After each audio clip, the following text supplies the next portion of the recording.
Please, I finally gasped, unable to take any sweeter torture. Frank, now. He didn't make me ask twice. With reverent care, he positioned himself between my thighs. One hand braced against the weathered stone of the parapet above me, the other guiding himself to my center. The first touch of him against me made us both groan, the sound harsh and primal against the endless sigh of the sea below. "Look at me," he whispered, his voice a raw command. And when I met his eyes luminous in the moonlight, he slowly, carefully joined us together. The sensation was overwhelming. The stretch and the impossible fullness of him, the way he filled empty, aching spaces I hadn't even known existed inside me. For a long, suspended moment, we both just breathed, the salt-laced wind whipping strands of my hair across our faces, our bodies adjusting to the incredible, forbidden intimacy of the connection.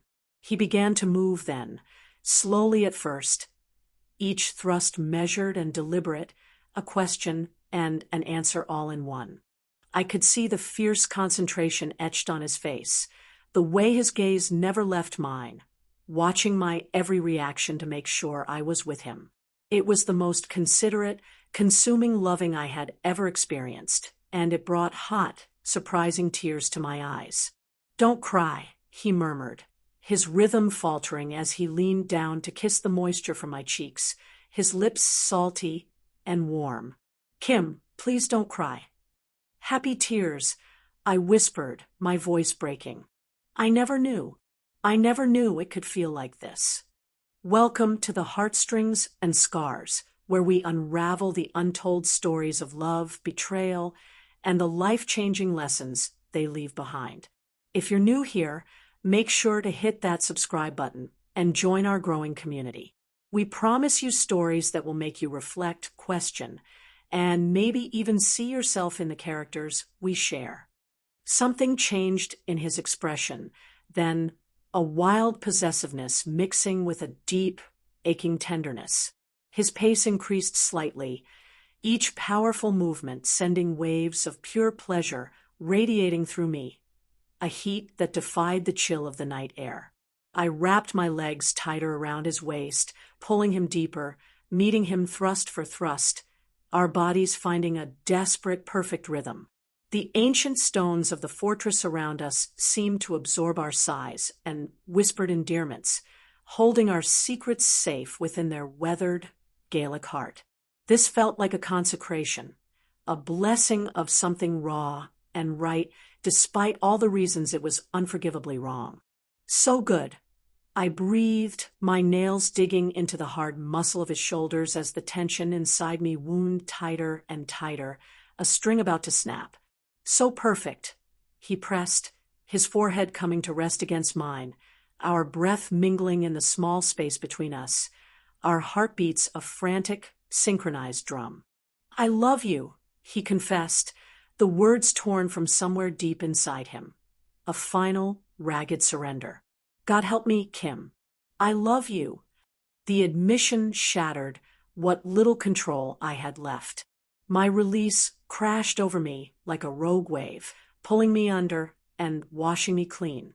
I cried out his name, the sound snatched away by the wind, my body clenching around him as wave after wave of impossible pleasure consumed me.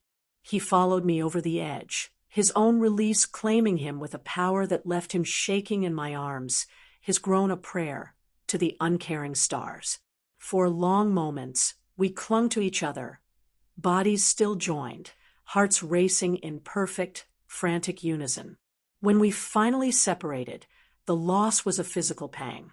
He gathered me against his chest, wrapping his worn leather jacket around both of us as we sat on the stone ledge, high above the world.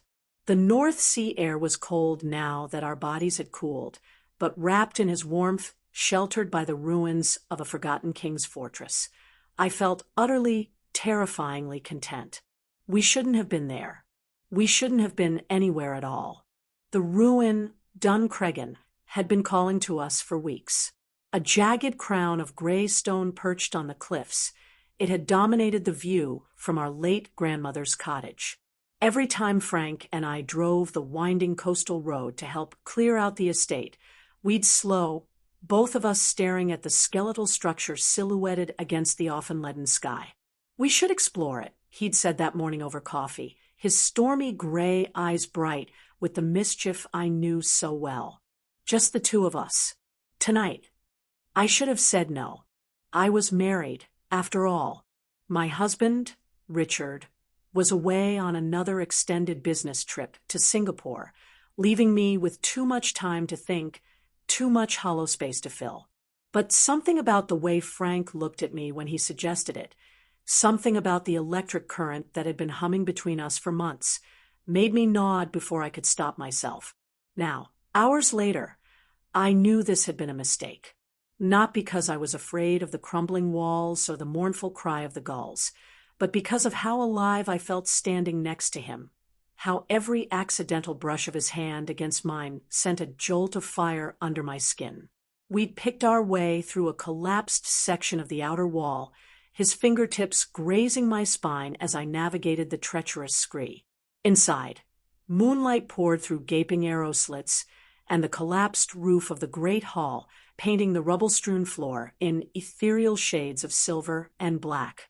"Look at this," he'd said softly, his phone's flashlight dancing across a carved stone mantelpiece that had somehow survived centuries of wind and rain.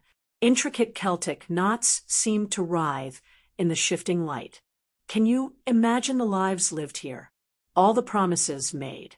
I swallowed hard, the lump in my throat tight and painful, thinking of my own wedding vows, spoken in a sterile registry office.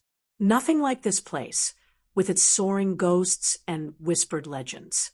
Please don't forget to hit the subscribe button to support us and join our growing community. We promise you stories that will make you reflect, question, and maybe even see yourself in the characters we share. He turned to me then, the light casting dramatic shadows across the sharp planes of his face.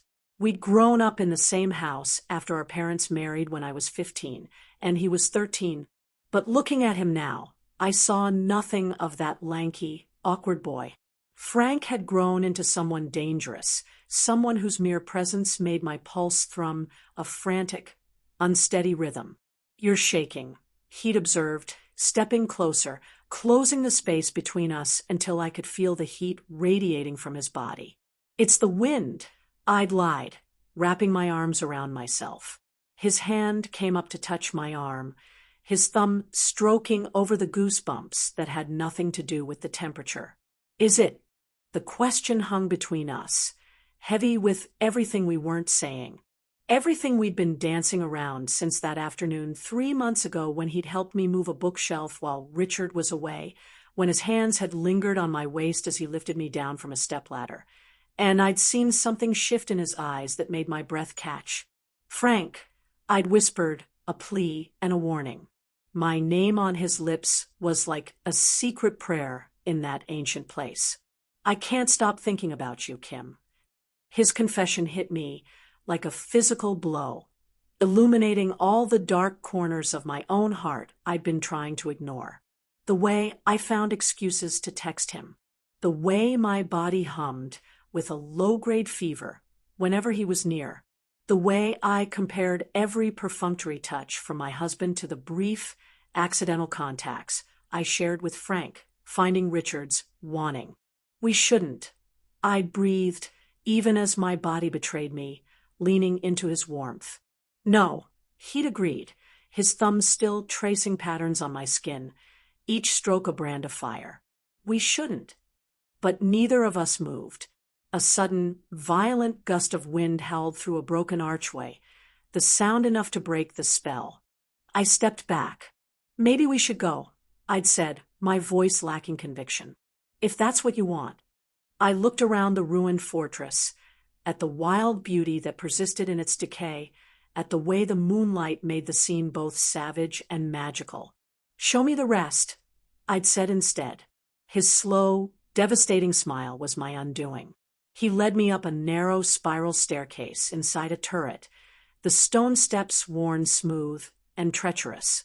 At the top, we emerged onto this small parapet, and the view had stolen the breath from my lungs.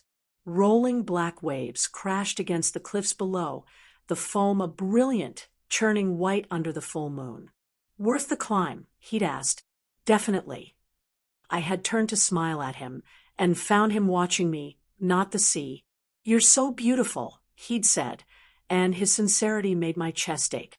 "Being here with you, it feels like we're outside the normal world. Like different rules apply." "What if they do?" I'd whispered and reached for him. My fingers found the front of his jacket, gripping the worn leather as I pulled him closer. And that had led us to this. To now. To sitting wrapped in his jacket, the night growing colder, the reality of our lives waiting for us at the bottom of the crumbling stone steps. "What happens now?" I asked quietly, not wanting to break the spell. "I don't know," he admitted, his fingers combing gently through my tangled hair. "I know this complicates everything. I know you're married, and I'm your stepbrother, and this is probably the worst possible idea we could have had. But," I prompted, needing to hear it. But he finished, his voice low and certain, "I can't regret it. Not a single second." I tilted my head to look at him, memorizing the way the moonlight carved his features into something timeless and perfect. "Neither can I." We dressed slowly, reluctantly. Putting our clothes back on felt like donning costumes for a play we no longer wanted to be in, where I was Mrs. Richard Sterling and he was my stepbrother, and what we just shared was impossible. But as we made our way back down the treacherous stairs, his hand steady on my back, I could still feel the ghost of his touch on my skin, could still taste him on my lips. The drive home was a comfortable silence. When he pulled into my driveway, the house dark and empty, I couldn't move. "Thank you," I said finally. "For what?" "For making me feel alive again." He reached over and took my hand, his fingers lacing through mine. "You've always been more than just someone's wife, Kim. I just hope you remember that." He leaned over and kissed me one last time, soft and sweet and full of a terrible, unspoken promise. The next morning, reality crashed back. Richard called, his voice cheerful, and a million miles away. "How's my beautiful wife?" The endearment, once a comfort, now felt like a lead weight in my chest. My phone buzzed with a text from Frank. "Are you okay?" I stared at the words for a long time. "I don't know," I finally typed back. His reply was instant. "I meant what I said last night, Kim. All of it." That evening, I found myself driving back toward the coast, drawn by a force I couldn't fight. I parked on the grassy shoulder and walked through the whispering sea pinks toward the fortress. In the fading light of dusk, it looked more ruined, less magical. But I could still feel the pull of it, the memory of what had happened branded onto its stones. "I thought I might find you here." I spun around. Frank was standing in a breach in the wall, backlit by the dying sun. My heart lurched. "We can't," I said, the words a surrender. "I know," he said, walking toward me slowly. "I know we can't do this again. But I needed to see you. I needed to make sure you don't regret it." "I don't," I whispered. "I should, but I don't." "Good," he breathed, reaching up to touch my face. "Because neither do I." This time when he kissed me, it was with the desperation of goodbye. I kissed him back just as fiercely, pouring all my confusion and longing and impossible love into the connection between us. "What are we going to do?" I asked when we broke apart, both of us breathing hard.